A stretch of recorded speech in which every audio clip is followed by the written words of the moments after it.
जय गुरु जी, शुक्राना गुरु जी। ओम नमः शिवाय, शिव जी सदा सहाय। ओम नमः शिवाय, गुरु जी सदा सहाय। मैं वंदना हर सोमवार फरीदाबाद से बड़े मंदिर दर्शन करने जाती हूँ संगत को लेके। तो किसी को भी जाना हो मेरे साथ, वो नीचे दिए गए डिस्क्रिप्शन में दिए गए नंबर पर मुझे कॉल कर सकते हैं और बता सकते हैं। तो संगत जी, कलयुग में ईश्वर खुद अवतार लेके आए और बहुत सी जो भी हमारी लाइफ में दिक्कतें हैं, परेशानियां हैं, लोगों के सवाल होते हैं, तो टाइम टाइम पे गुरुजी ने अपने सत्संगों में उन सवालों के जवाब दिए। वही हमारे जीवन जीने का उन्होंने जो रास्ता है वो दिखाया उन सत्संगों में। तो कल जो एक अंकल का सत्संग मैंने सुना, बहुत लोग जो कॉल करते हैं परेशानियों के बारे में, दिक्कतों के बारे में, क्योंकि लाइफ में दिक्कतें सबको हैं, परेशानियां सबको हैं, और सवाल भी होते हैं। लोग भटकते हैं, पूछते हैं एक दूसरे से क्या, क्यों, कैसे हो रहा है, क्या हो रहा है। तो वो अंकल जो थे गुरुजी के पास जाते थे, गुरुजी उस टाइम चोले में थे, तो वैसे गुरुजी बोलते थे कि ना पूछो क्या हो रहा है, क्यों हो रहा है, कैसे हो रहा है, कुछ ना पूछो। गुरुजी से, भगवान से कुछ नहीं पूछना चाहिए, क्योंकि हम तो अज्ञानी, हमें नहीं पता, बट नहीं पूछना चाहिए। तो वो अंकल परेशान थे, बहुत दिनों से सोच रहे थे कि मैं पूछूं ना पूछूं। फिर एक दिन उन्होंने हिम्मत करके गुरुजी से पूछ लिया कि गुरुजी, यहाँ पे बहुत लोग आते हैं, बहुत लोगों का जल्दी कल्याण हो जाता है, सब तरह के लोग आते हैं। मैं हमेशा अच्छे कर्म करता हूँ, मैंने कभी किसी का बुरा नहीं किया, और क्यों मेरे साथ ही बार बार परेशानियाँ आती हैं। मैं आपके चरणों में आता हूँ, आपके पास बैठता हूँ, फिर भी मेरे साथ परेशानियाँ क्यों आती हैं? मैंने ऐसा क्या किया है? मैंने अपनी ज़िंदगी में कोई गलत काम नहीं किया। तो गुरुजी ने कहा, अच्छा तो तू देखना चाहेगा? तो उसने कहा, हाँ मैं ज़रूर जानना चाहूँगा कि मैंने ऐसा क्या किया। तो गुरुजी ने उन अंकल को उनका पुराना जन्म दिखाया, और वो देख के उनका इतना कोई बुरा काम था कि वो चरणों पे गुरुजी के माफ़ी मांगने लगे। गुरुजी, मैं नहीं देख सकता जो मैंने किया है, इतना बुरा कृत्य, इतना बुरा काम मैंने किया, इसको मैं देख भी नहीं सकता हूँ। इसकी माफ़ी तो दूर की बात है, मैं आपसे इसके लिए माफ़ी भी नहीं मांगूंगा। मैं आपसे सिर्फ सज़ा मांगूंगा कि आप मुझे इसके लिए जो सज़ा दे सकते हो दो, मैं कबूल है। तो साक्षात गुरुजी ने दिखाया कि लोग पीछे क्या करके आए हमें नहीं पता, लेकिन उन अंकल को जब दिखाया तो ये एक मैसेज, जो भी गुरुजी ने सत्संग किए वो मैसेज होता था सबके लिए। वो एक मैसेज है, गुरुजी की पुरानी संगत के जितने भी सत्संग हैं वो एक मैसेज हैं जो हमें जीने का तरीका बताते हैं। हमारे जो क्वेश्चंस होते हैं लाइफ में, उनके जवाब हमको मिलते हैं। तो पुरानी संगत के मैसेज सुनने चाहिए। तो संगत जी, हमें नहीं पता हम पीछे क्या करके आए हैं, हम सिर्फ कंप्लेंट करते हैं। गुरुजी तो बख्शनहार है। वो मंदिर जब आप जाते हो, माथा टेकते हो और उनके आगे सरेंडर कर देते हो, जब समर्पण कर देते हो, समर्पण का भाव रखते हो कि गुरुजी आप देखो, आप जैसे चलाओगे मैं चलूँगा, आपने जैसे मेरे जीवन को चलाना है, आपकी मर्ज़ी, हम कुछ नहीं बोलेंगे, क्योंकि आप ही करता धरता हो, आप ही जानी जानो, आपको हमारे कर्म पता है, आप बख्शो, तभी हमारा जीवन जो है आगे स्मूथ हो जाता है। क्योंकि गुरुजी 90% कर्म जब आप सरेंडर करते हो ना, उनके ऊपर छोड़ते हो, तो 90% आपके कर्म काट देते हैं वो। गुरुजी खुद साक्षात बोलते थे ये चीज़ कि 90% कर्म मैं तुम्हारे काट देता हूँ, तुमको सिर्फ 10% झेलने हैं। और हम वो 10% झेलने में भी हम नहीं झेल सकते हैं, और हम यही कहते हैं कि मैंने तो ऐसा कुछ नहीं किया था, मेरे साथ ऐसा क्यों हो रहा है। तो संगत जी, कुछ नहीं पता किसी के पीछे का क्या है, क्या करके आए हैं। एक और छोटा सा सत्संग मैं आपको बताती हूँ। एक बहुत भक्त था भगवान का, और उसकी टांग टूटी हुई थी। ये गुरबानी में मैंने सुना था सत्संग। तो हमेशा भक्ति में रहता था भगवान की। तो जैसे लोग छेड़ देते हैं, किसी ने उसको बोला कि तू तो इतनी भक्ति करता है, फिर भगवान जी से बोल के अपनी टांग क्यों नहीं ठीक करा लेता। तो वो जो भक्त होता है कहता है कि मेरा ईश्वर तो इतना दयालु है कि वो कुछ भी कर सकते हैं, मैं उनसे जो मांगूँ वो दे सकते हैं, बट लेकिन मैं उनकी रज़ा में राज़ी रहता हूँ। जैसे वो मुझे रखें मैं उसमें खुश हूँ।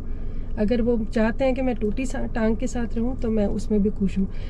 मुझे नहीं पता पीछे क्या करके आया हूँ। मैं अगर ईश्वर की शरण में हूँ तो मेरे पुराने सारे कर्म जो हैं वो कटेंगे, और हो सकता है इससे और भी बुरा हो सकता था। हमेशा यही सोचना चाहिए कि हो सकता है इससे और भी बुरा हो सकता था। हम यही सोचते हैं कि हमारे साथ ये क्यों हुआ।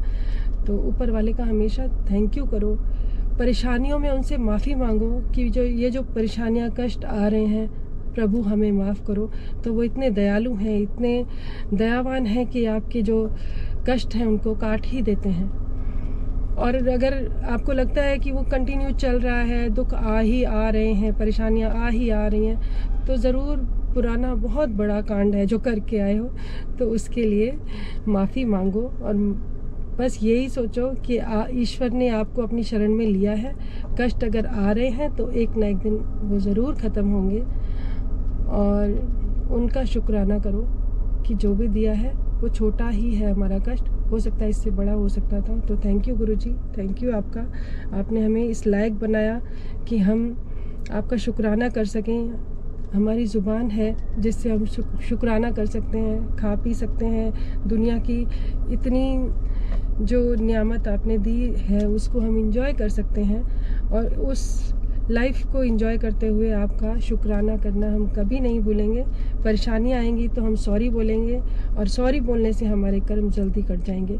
लेकिन हमेशा जिस भाव में, जिस कंडीशन में भी ईश्वर आपको रखते हैं, वो आपकी डेस्टिनी है, आपका भाग्य है। और वो भाग्य बदलता है, ज़रूर बदलता है, लेकिन उसमें जब ईश्वर की रज़ामंदी हो, तो वो ईश्वर की रज़ामंदी तब होती है जब आप उनके ऊपर छोड़ते हो। तो बस गुरु जी के ऊपर छोड़ो, उन पे विश्वास रखो। जो हो रहा है हमारे लिए बहुत अच्छा हो रहा है, और आगे आने वाले समय में भी और अच्छा होगा। इसी विश्वास के साथ चलते हैं गुरु जी के दर्शन करने, संगत को लेने। जय गुरु जी, जय गुरु जी, शुक्राना गुरु जी। दिख रहे हैं हम लोग? हाँ जी, आप दिख रहे हो। छोटे छोटे। जय गुरु जी, जय गुरु। रुको रुको रुको रुको। शुक्राना गुरु जी। तो आपका नाम क्या आंटी? निर्मल खड़वंदा मेरा नाम। इधर कैमरे में देख के बोलो। और कुछ बोलना चाहोगे गुरु जी के लिए? गुरु जी सदा सहाय। जय गुरु जी। जय गुरु जी। आंटी नई नई जुड़ी हैं तो ज़्यादा कुछ अभी भाव नहीं आते बोलने के लिए, तो वो गुरु जी की मर्जी जब उन्होंने बुलवाना है। जय गुरु जी। जय गुरु जी। जय आंटी। जय गुरु जी। ओम नमो शिवाय। गुरु जी सदा सहाय। जय गुरु जी। जय गुरु जी। कुछ बोलोगे? शुक्राना।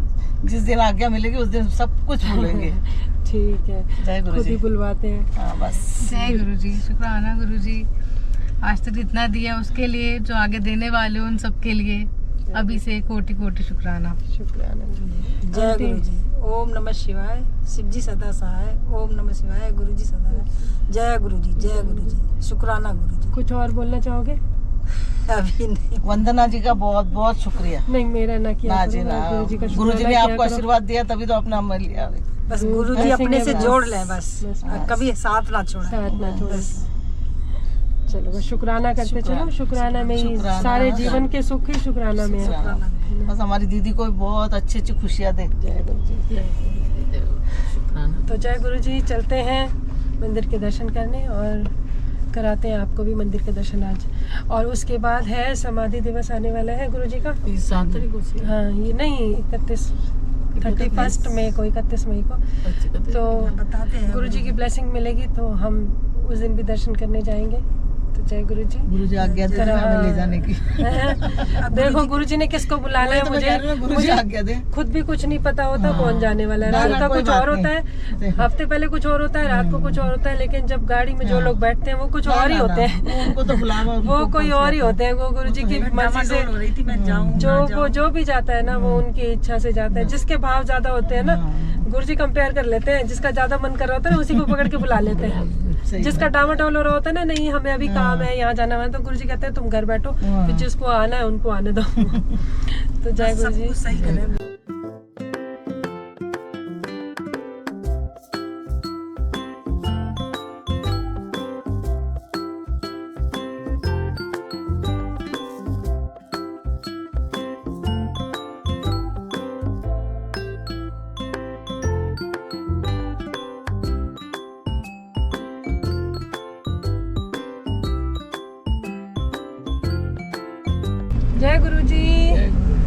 दर्शन? बहुत बढ़िया। बहुत बढ़िया, आनंद आ गया। शुक्राना है, बिल्कुल तैयारियां चल रही हैं। साक्षात दर्शन हुए उनके।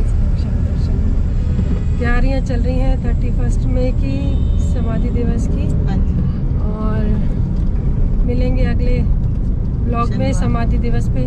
गुरुजी की मेहर होगी तो बुलाएंगे तो। दोबारा फिर चलेंगे। और एक बात मुझे बोलनी थी, जिसको भी कुछ लोग हैं, ज़्यादातर मेरे जो ब्लॉग देखते हैं वो सीनियर सिटीज़न हैं और वो चैनल को सब्सक्राइब नहीं कर पाते हैं, इसलिए उनके पास मेरी वीडियो नहीं पहुंच पाती और फिर वो मैसेज करते हैं आपका वीडियो नहीं आया। तो आपसे यही रिक्वेस्ट है कि आप अपने बच्चों से या जो भी आपके पास नॉलेज वाला बंदा हो उससे आप चैनल सब्सक्राइब करवा के बेल आइकन को दबा लो, प्रेस करवाना, जिससे कि जो वीडियो है वो आती रहेंगी। जो इच्छुक हैं चैनल को देखने के।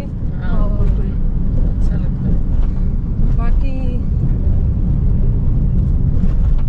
चलते हैं, मिलेंगे नेक्स्ट ब्लॉग में। जय गुरु जी। जय गुरु जी। शुक्राना। शुक्राना।